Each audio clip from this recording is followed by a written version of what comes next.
they'll know we are living by our love, by our love. Yes, they'll know we are living by our love.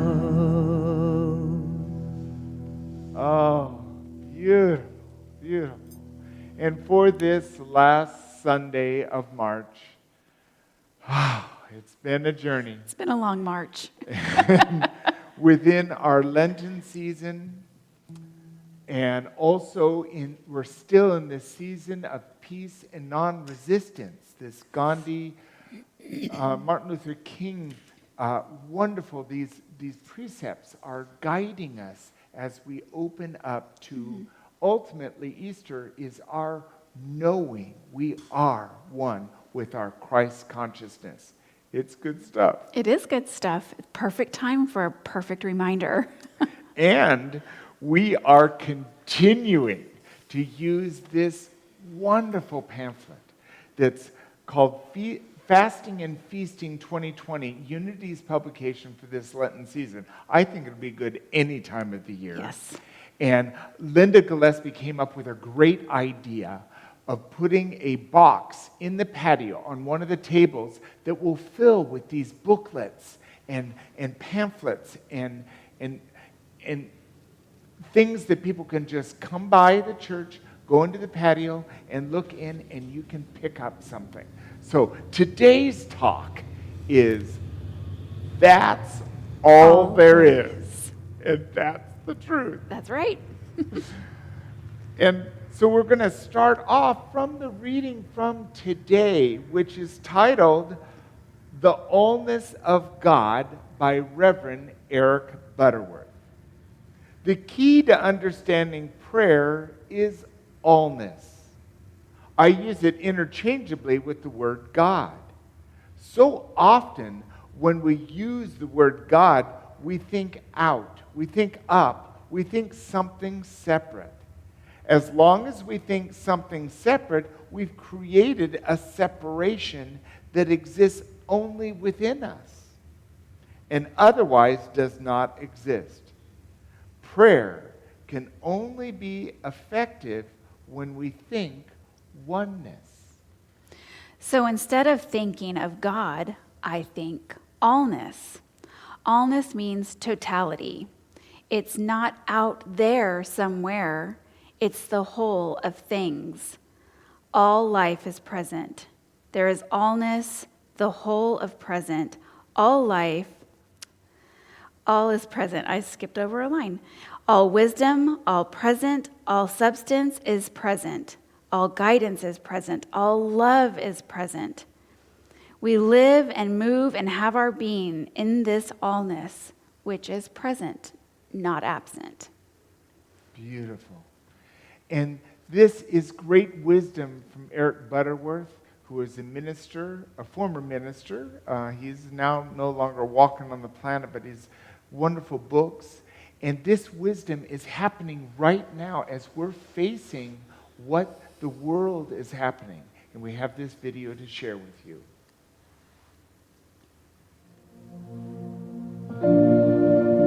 Thank you for shaking us and showing us we are dependent on something much bigger than we think.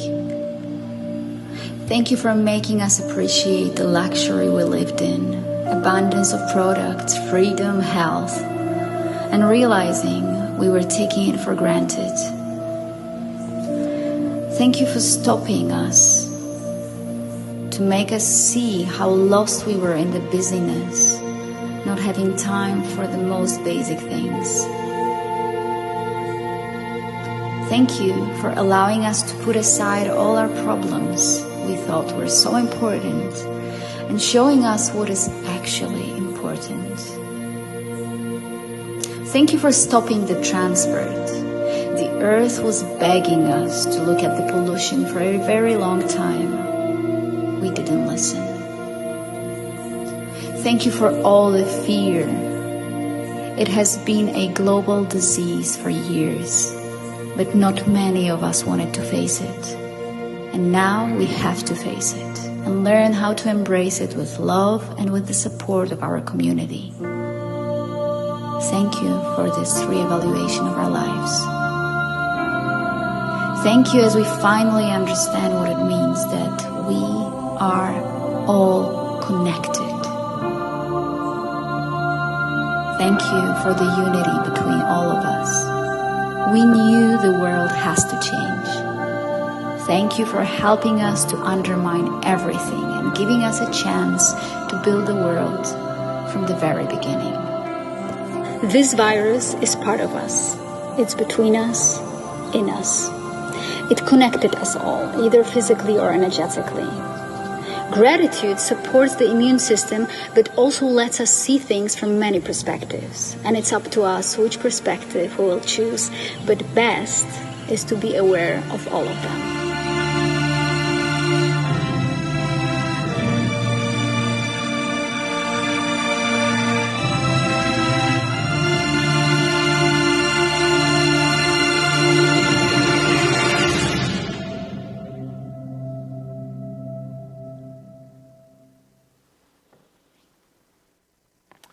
It's very touching. And I'm touched by many of the ways that we as humans have reached out and served each other and identifying that oneness. And we also see the other side. We see fear. And we'll turn to Reverend Donald Curtis, famous actor and also Religious Science Center for Spiritual Living minister and a Unity minister who founded Unity of Dallas. And he says, God is always giving birth to himself, always expressing in the universe. He is all in all. That's all there is. That's it. And that's what I'm so grateful for Unity, because we know there's only one presence and one power. And we forget that allness is in all. And it's the movement of what we identify as that divine power that's creating everything and is in all things. And from that expression comes the wonderful bluebonnets, comes the new leaves, comes the new lives. On the corner of County Line Road and Farm to Market 1044, there's a whole bunch of baby calves running around doing what baby calves do. This is God in expression, and I love that. I really loved this video as well, and it struck me that we're tight on that emotional level. But going through the entirety of that, which is an incredibly powerful statement, it is a reminder that in the allness that God is, the all that is in all things, and in the fact that God is always creating itself, the way that I have to look at that and the reminder that's very comforting and sometimes brings up some fear for me is that balance will always be restored. That we can get way, way far out in right field, left field, in our thoughts, or displacing our energy, misusing our power for creative things that aren't serving us, creating things that turn up, emotions that could stir to life fear, that could stir to life illness in our bodies. But we can always bring that back into balance. I know that when I've been burning the candle from both ends, as they say, that I will inevitably be put down, sit down, rest, and relax. And that's such a comfort. It can be infuriating. It can be fear-invoking. But if we stop, like I was saying in the empowerment, if we can stop and right our lens, I find great comfort in knowing that I can't ever get away from God. I can't ever get too far away from center without the universe, which I am a part of, always righting itself in balance. Beautiful. And Psalm 46:10 says, "Be still and know that I am God." And what a perfect way to say what I just said is that if I know that I'm always going to be brought back into balance, if I know that in the allness that God is, that all things are working for perfect health, for perfect healing, for perfect wholeness, for the highest and best, for all people, all things, as God as principle, God works the same way for each and every one of us, whether we know it or not, whether we're working it or not. And when we have the perspective set correctly in alignment with that truth, correctly in alignment with the knowing that all is God, then we have nothing but to be still and let God do God through us, through each and every one of us, all the time. And what a peaceful place to exist from. Yes. Thank you. I love how this quote focuses in on the simple truth that if we really want to connect with God, the daily word, Elijah, come through no matter what's happening outside, to come into the knowing that whatever's going on in the inside, I can turn, I can be still, I can take some time to prayerfully meditate, to calm my mind. We can get so distracted by the but and could and have and shoulds and all those thoughts. And whenever we recognize too much, we can just time out. We can just take 10 seconds, close our eyes, and breathe and quiet all of that. And just know God. It's beautiful. It is.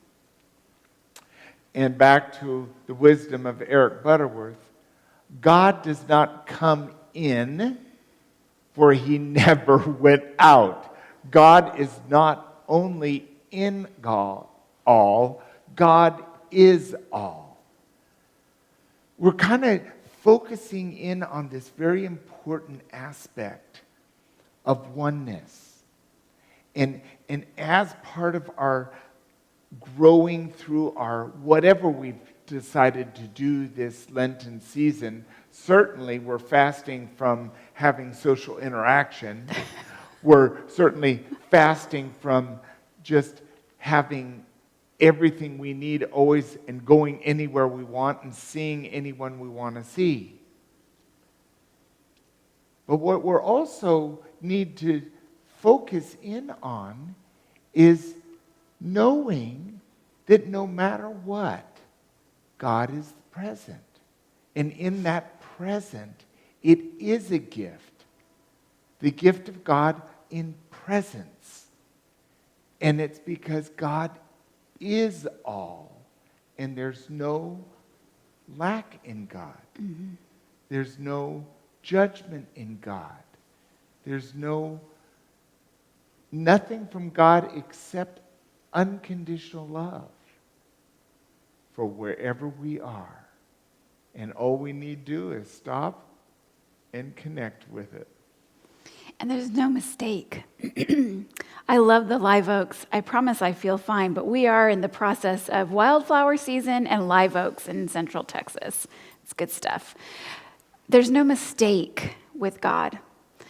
And that is, I don't want to ever throw out just an old adage or a platitude, but everything happens for a reason. And there's a reason that phrase hasn't fallen out of favor over time. Mm-hmm. Everything happens for a reason. Everything happens for a reason because there is no mistake in God. There is no mistake in how this mighty, powerful source in this universe, creating itself, informing itself, regulating, writing itself, is doing that by mistake. I don't think I'm here by mistake. I don't think you're here by mistake. I think we are divinely placed in every situation, in every moment, exactly as we are meant to be. And what a wonderful and powerful responsibility that is, especially in a time like this, especially where we have chaos and feelings of uncertainty. Those of us right here and watching and connected in that truth through that consciousness have that wonderful responsibility of holding up that truth and knowing that even what is happening right now on the big scale and how it's impacting us on the minute scale, it is not a mistake. We are here as truth students, as light bearers, right now in perfect divine timing. And it's ours to see that truth in all things. Beautiful. James Dillett Freeman, Reverend James Dillett Freeman, poet and author, unity minister. I had the pleasure of just having to study him in depth in my last class.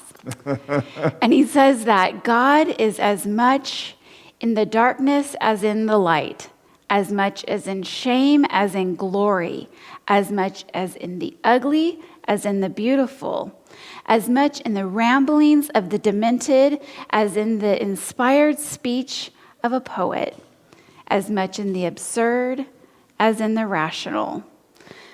Oh, James, what a wonderful way to show us exactly what we've been talking about, the balance, the good, the bad, the dark, the light, the pretty, the ugly. Those are all just labels, though, that we give everything that goes on in our life, everything that we see through the lens of our human eye. We have the wonderful imagination that wants to slap a label on it and say, oh, that's pretty. Those bluebonnets are gorgeous. And those, tumbleweeds, not so much. They're not expressing life, but are they? Of course they are. They're God in motion, just the same as all of us. It's up to us. It is up to us to always choose again, to choose to see the allness of God in everything. I've had so many opportunities, thanks to teachers like James Dillett Freeman and like Reverend Gary Canier, to remind me that it's my perception. And if I change my perception, I am able to see through to the beauty, the pureness of beauty that God is in all things. And that's a delight. It's definitely much better experience for me personally.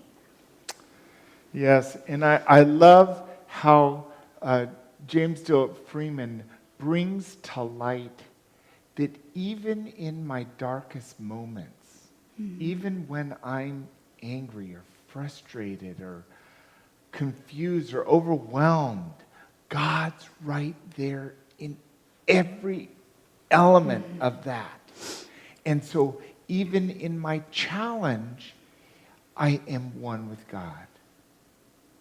Even in my wholeness and in my grace and my love, I'm one with God.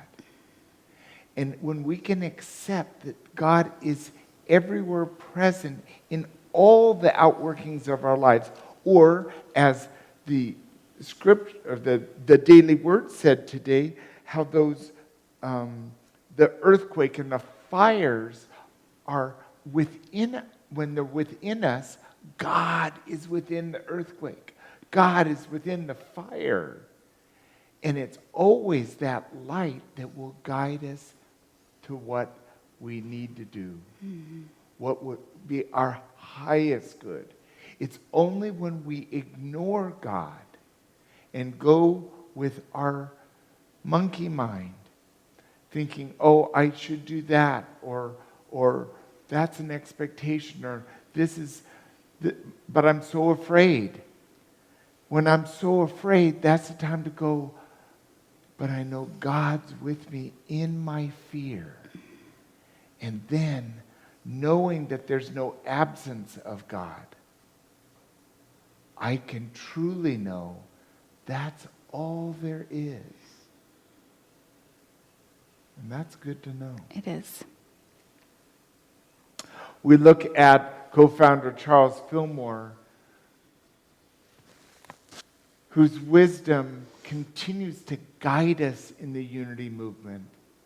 Prayer is the exercise of faith in the presence and power of the unseen God.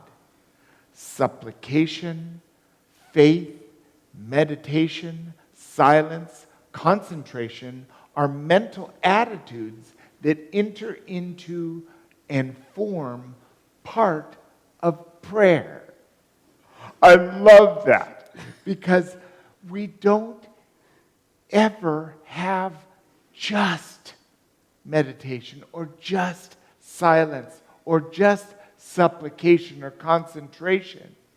Prayer is wholeness. Prayer is every thought that we think.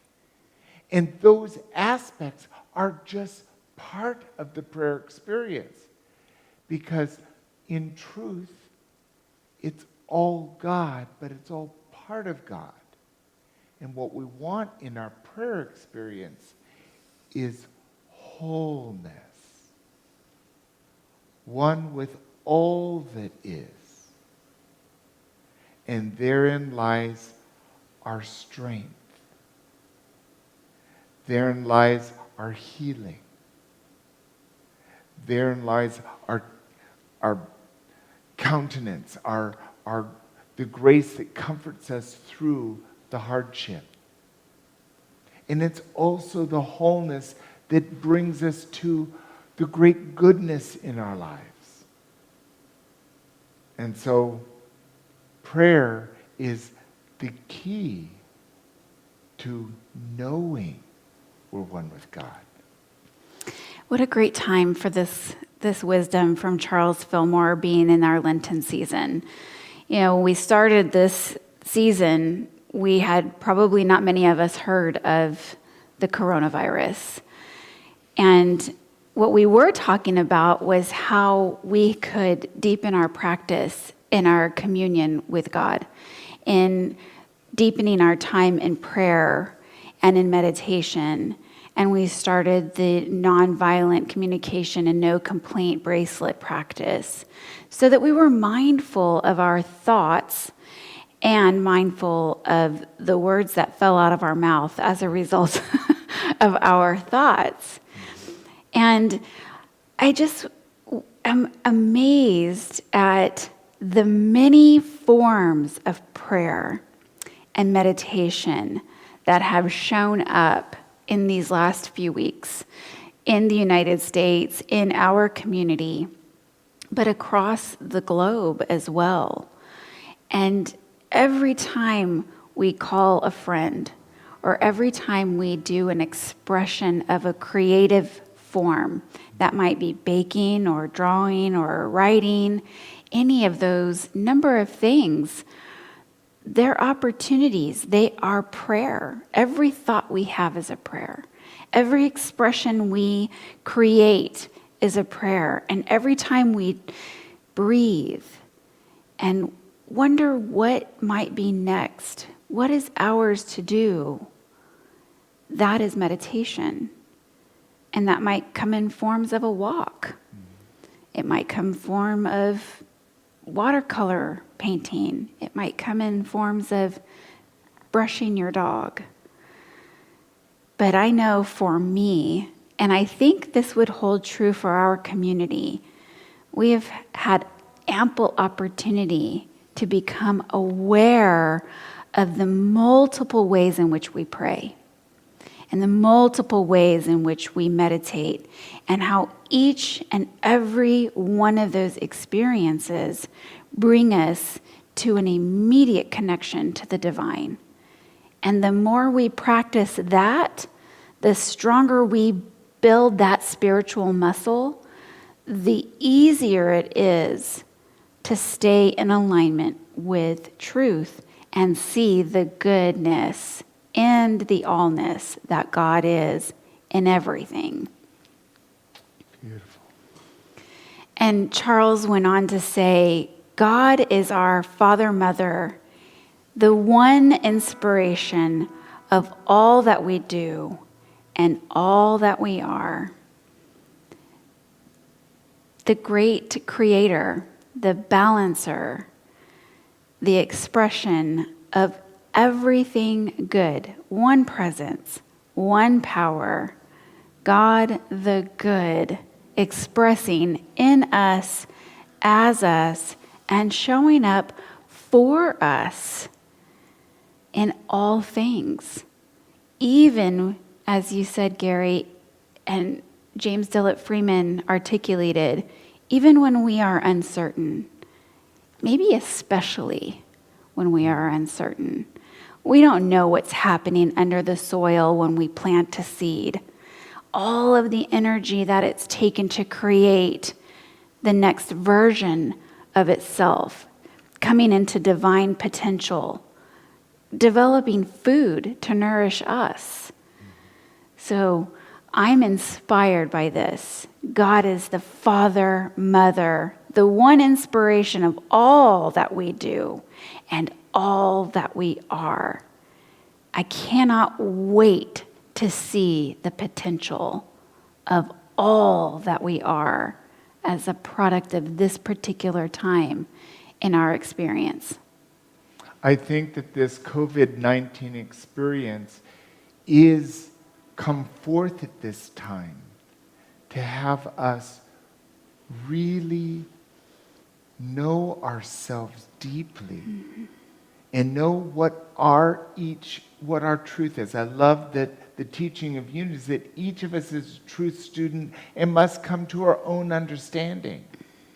And as we, in unity, follow the wisdom of Eric Butterworth and Charles Fillmore and all these wonderful writers in unity, it continues to inform us to once again remember, once again come back to the truth so that we can actually operate in a world like with our no complaint bracelet where we're aware of what our thoughts are. And from that, we can choose what words we say and how we say them, because attitude has a lot to do with it. Mm-hmm. And so I'm on day 15 because I'm more connected with meditating. Mm-hmm. I've been journaling. I've been opening myself to what's true for me right now. And if what comes up for me doesn't seem very oneness, then I can look again, what's behind that? So that just like Elijah, I'm standing and I'm waiting until no matter what's happening, I know my oneness, because that is all there is. It really is that simple. Mm-hmm. And yet, our life seems so complex. And if it is too complex, we're being called to be awakened to the light within us, to come to our heart and come to the grace of being that restores us. And that is a blessing. Because we don't know what's next, but we do know what is now. So let's take it into meditation now, as Ron will guide us in music and we settle and close our eyes.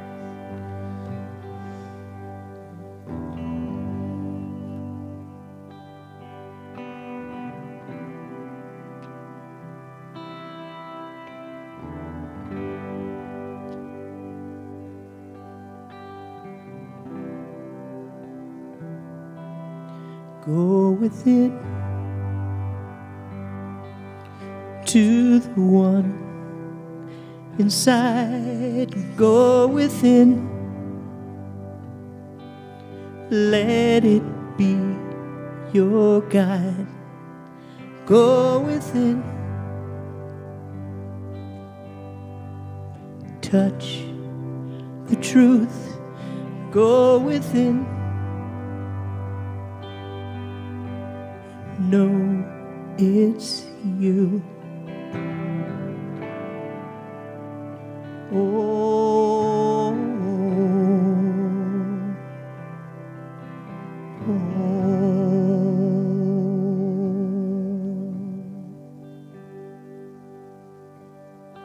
Yes. As we go within, we have all that we need for peace, for serenity, for recovery, for balance. And we allow ourselves more time to simply be here, now. And as we turn within, let's focus on our center. And let's allow ourselves to be present to all that is right within us as we now enter a time in the silence.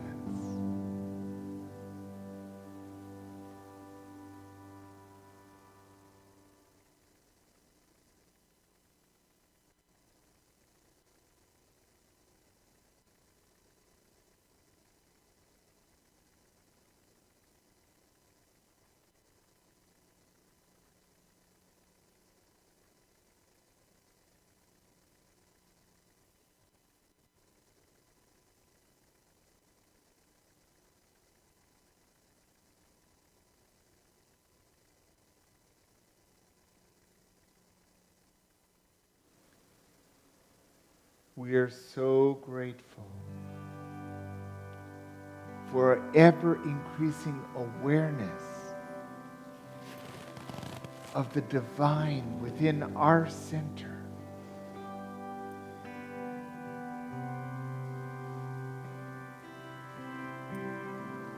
Know that we can come back to this space again and again and renew ourselves